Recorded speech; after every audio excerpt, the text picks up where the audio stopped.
Welcome back to Real Savant, where we bring you recaps of the most awesome movies. From action, to horror, to comedy, to something the family will enjoy. We have something for everyone. Today, we bring you A Haunting in Venice, where we follow the latest adventure of the infamous but seemingly retired detective, Hercule Poirot.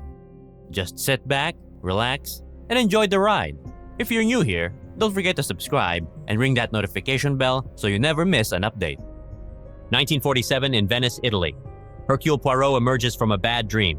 He no longer works as a detective and is a resident of Venice, but people still bug him for assistance in cracking mysteries. Poirot has a former police officer, Vitale Portfolio, serving as his bodyguard, who prevents others from bothering him. Ariadne Oliver, an old friend, pays Poirot a visit. Ariadne, a writer whose most recent works have not been well received, asks Poirot to a Halloween celebration at the Palazzo, where former opera singer Rowena Drake is hosting the event. The main attraction will be a seance conducted by well-known medium Joyce Reynolds, who has been dubbed the unholy Mrs. Reynolds by the media. When Ariadne gets to the Palazzo, Poirot and Vitale go with her across the canal.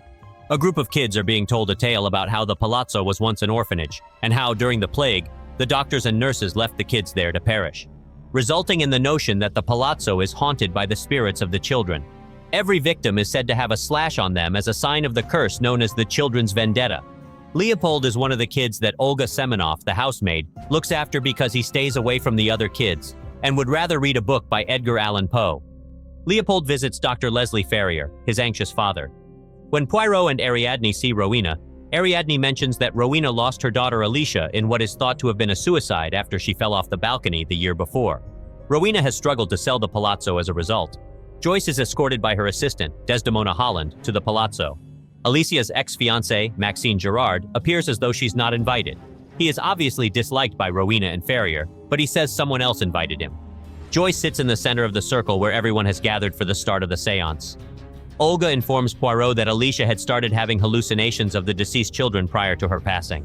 Any indication that Joyce is communicating with Alicia's spirit comes from what appears to be typewriter keys being pressed. Poirot breaks the illusion by exposing Desdemona's half-brother Nicholas as the second helper in the chimney.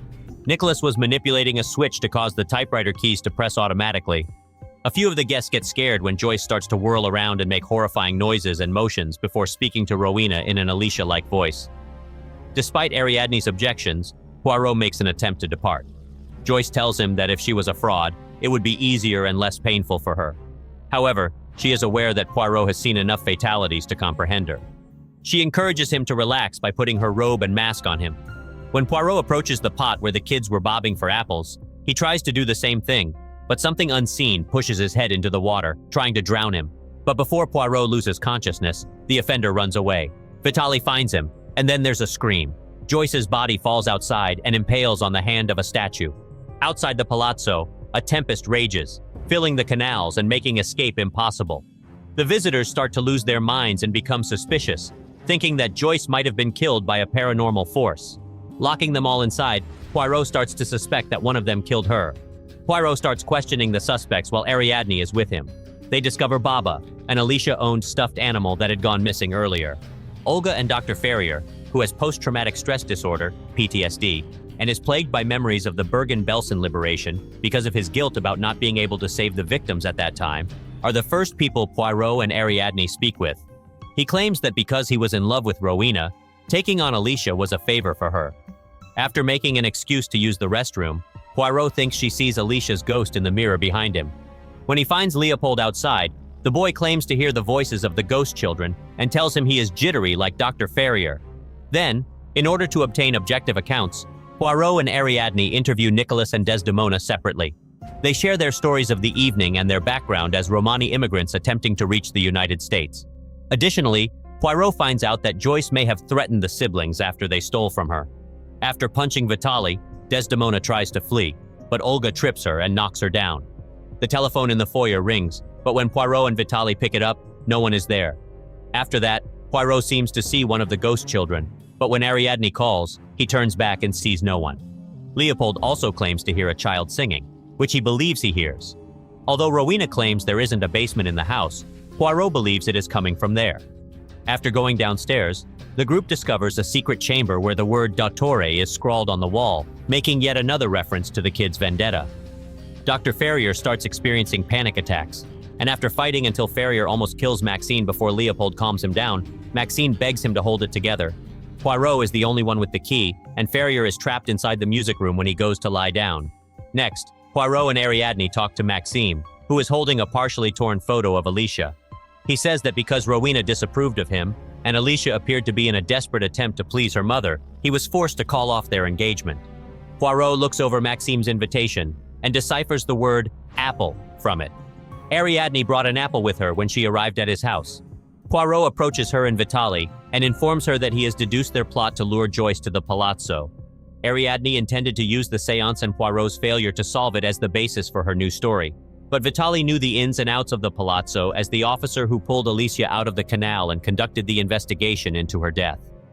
Ariadne tells him that following a run of failures, she needed a happy ending. Then, Desdemona barges in and orders Poirot to grab the key quickly. Ferrier is discovered dead with a knife in his back by the group. At the location, Leopold is devastated.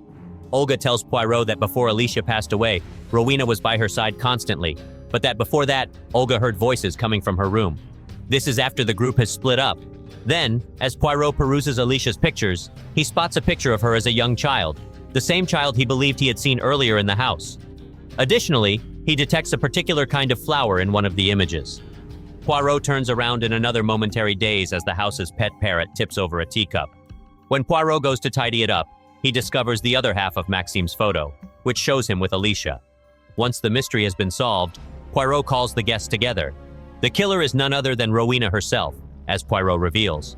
Rowena used honey that she extracted from rhododendron plants in her garden to drug Alicia, against her will, keeping her under guard after she broke up with Maxime and returned. Additionally, the honey gave Alicia hallucinations, leading her to believe that she had seen the ghost children. Poirot had experienced similar hallucinations after consuming the same honey with tea. Olga gave Alicia extra honey during a psychotic episode because she thought it helped her feel better. However, she unintentionally overdosed her fatally. Rowena staged Alicia's suicide by tossing her body into the canal. Olga feels terrible about the revelation. After discovering she was being blackmailed, Rowena began to suspect Dr. Ferrier or Joyce. Since Poirot was dressed in Joyce's robe and mask, she was the one who tried to drown him. When she eventually located Joyce, she killed her by pushing her off the balcony. And just like she did with Alicia, she marked her back with the alleged children's vendetta using a hand rake. However, Rowena was far from the Ferrier when he passed away. Poirot explains that she walked backwards into a knife to save his son after learning that he had blackmailed her and threatened to kill Leopold if he didn't comply. Poirot surmises that Rowena hoped to get away with it all by assigning the deaths to ghosts. Rowena starts to bolt for it. She brings a weapon to the balcony as Poirot follows after her. Poirot notices what appears to be Alicia's ghost appear behind Rowena as a flash of thunder strikes. Rowena then appears to be pulled down by the ghost, falling into the canal and dying there. As the guests start to depart in the morning, the canal becomes clear. Before apparently parting ways forever, Poirot and Ariadne have one final conversation. Poirot discovers that Leopold was the blackmailer after assuming that Rowena was manufacturing poison after Olga adopts him. Moreover, he had been attempting to provide for his father by using the funds Rowena had sent as ransom. With some reassurance in his faith, Poirot leaves for his home. A man who had previously approached him enters his house in the hopes that Poirot can help him figure out why his brother and parents died. Poirot, the great detective, takes up the case after he has already inferred from small details that the family doctor was involved in an attempt to gain their inheritance. This is where the movie ends. If you managed to get this far, we sincerely thank you for watching the whole thing. If you have a movie or TV show that you want us to cover, just comment it down below. We might do a video of it in the future. Don't forget to like and subscribe. Check out our playlist for more recaps.